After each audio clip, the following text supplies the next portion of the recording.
Hi,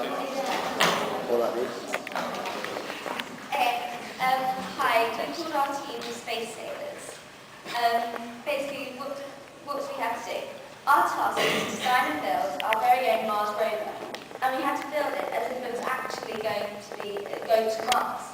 The rover had to be designed so that it was able to cope with different surfaces of the planet, access the subsurface using a drill to get samples, which, as you can see, is here. And also, it had to take pictures of it. We have a camera, but it's not really attached very well. But it wasn't just designing and building we had to do. We had to work out the cost, which meant that we had to work out the mass and the volume of the rover. Danny was doing that, so... Like, basically, it was all timesing and adding. It was pretty simple, but in the end, we came to a price of £94,655,300, which may seem expensive when you compare it to the last route, but they were gone. Mainly with their first bit, which was completely on. Yeah, that's good. That bit, yeah. They got like 195,000, and just the egg alone was 10 million by itself, so yeah. And take the mass. Sam, we got it wrong. We didn't get it wrong. Let's move on. Yes. How did we build our rover? We built our rover with a lot of glue. But before all of the glue, we split up into upper tasks between ourselves at first. So I was drawing out the rover. So that's the final design of the rover. It's all to scale and everything. Danny was doing all the calculations, as you've already heard. Brianna was working out where the landing position was, as you can see on the screen. And Adam and I were planning all the technical mechanisms. After the scale and design had been drawn, everything then had to be made.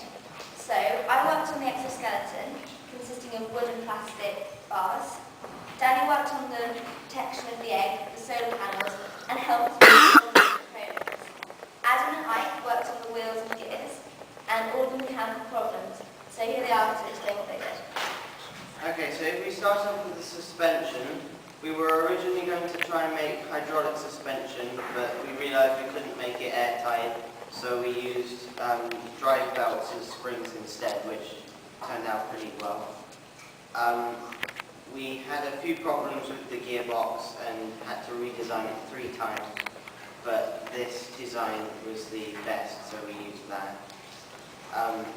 We chose to use cogs instead of wheels because they have more traction, and there's quite a lot of drive belts and stuff like that. We used 2 small motors and lots of pulleys to connect towards to the axles, which makes it able to go up and down with the suspensions, and so the motors doesn't have to move along with it. And the suspensions help it keep together and absorb the shock from the land.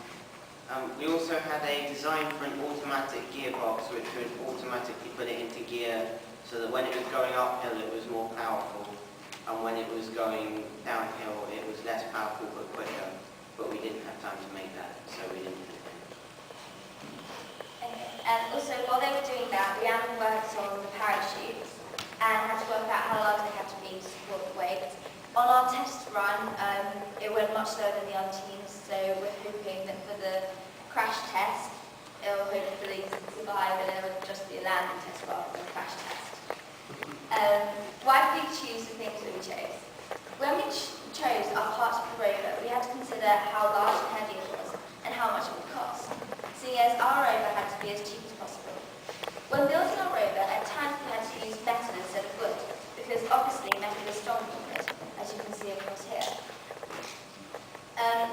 We also chose 2 small motors instead of 2 big ones, because we decided that the small motor would do exactly the same job and it's cheaper and lighter.